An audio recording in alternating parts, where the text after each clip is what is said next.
Esselamu Aleyküm. Değerli izleyiciler, bilirsiniz ki ülkemizde yalan məlumat yayan TV'lerin, jurnalistlerin sayı hesabı yoktur. Media organlarının. Onlardan daha birini indi ifşa eləyəcəm. Hansı ki Müsəlman adına yalan danışırlar. Görün ne yazır. Deməli, xəbər başlığı olarak Time TV əslində isə yalancı bir TV'dir. Yazır ki Almanya'nın Türingen şehrində Altenburg, indi siz ekranda da görürsünüz. Yaşayış bölgesinde 27 yaşlı bir Əfqan Ramazanda spirtli içkiler ve donuz əti satıldığı üçün Kaufland marketinə, supermarketinə daxil olub. Bild qəzeti məlumat verir ki 21 fevralda saat 18:00-da tamamilə qara geyimli bir kişi deməli supermarketə daxil olub və marketdəki ərzaqları yerə atıb spirtli içkilər dolu şüşələri sındırıb. Marketə təxminən 5000 avro ziyan vurub. Polislər hadisə yerinə gəliblər. Əfqan oruç tutduğu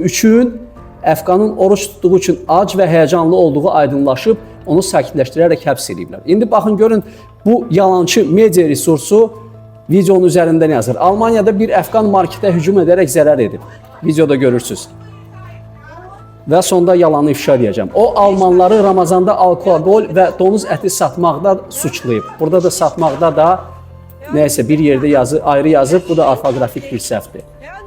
Və videodan da göründüyü kimi adam nə bir şüar səsləndirib, nə özünün İslam mənsubiyyətini bildirib. Heç biri bunları yoxdur. Və üstə gəldi ki bu saytın bu xəbəri bu başlıqla paylaşması və özündən uydurması ki Ramazanda spirtli içki və donuz əti satdığına görə Əfqan bunları eləyib.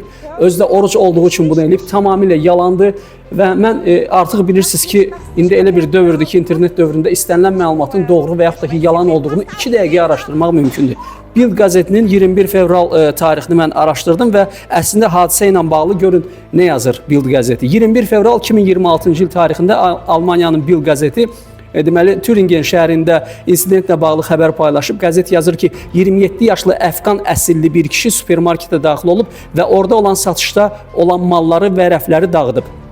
Meyvə və tərəvəz qutularını, şərab şüşələrini və digər məhsulları yerə atıb, alıcılar ona mane olmağa çalışıblar, şoka düşüblər. Hadisə zamanı kimsə xəsarət almayıb, amma mağazada təxminən orta dərəcəli maddi ziyan vurulub. Polis bildirir ki, həmin şəxs psixoloji gərginlik vəziyyətində olub və sonra xəstəxanaya yerləşdirilib. Yəni bunun orucla bağlı nə aidiyyatı? Bunun donuz əti ilə bağlı nə aidiyyatı? Bunun Ramazanla bağlı, şərabla bağlı nə aidiyyatı? Adam orada bir kəlmə səsləndirdi mi? Ramazan haqqında bir kəlmə dedi mi? Donuz əti haqqında bir kəlmə dedi mi?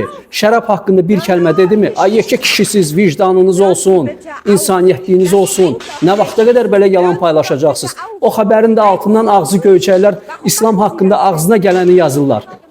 Dininiz yoxdur, heç olmasa kişiliyiniz, mərdliyiniz, cəsarətliyiniz olsun ki, doğru danışasınız, düz danışasınız. Nifrət eləyirəm sizin kimi mediaya mən. Nifrət eləyirəm. Adam nə qədər yalan danışar İslam adına. Adam nə qədər İslamı alçatmağa çalışar.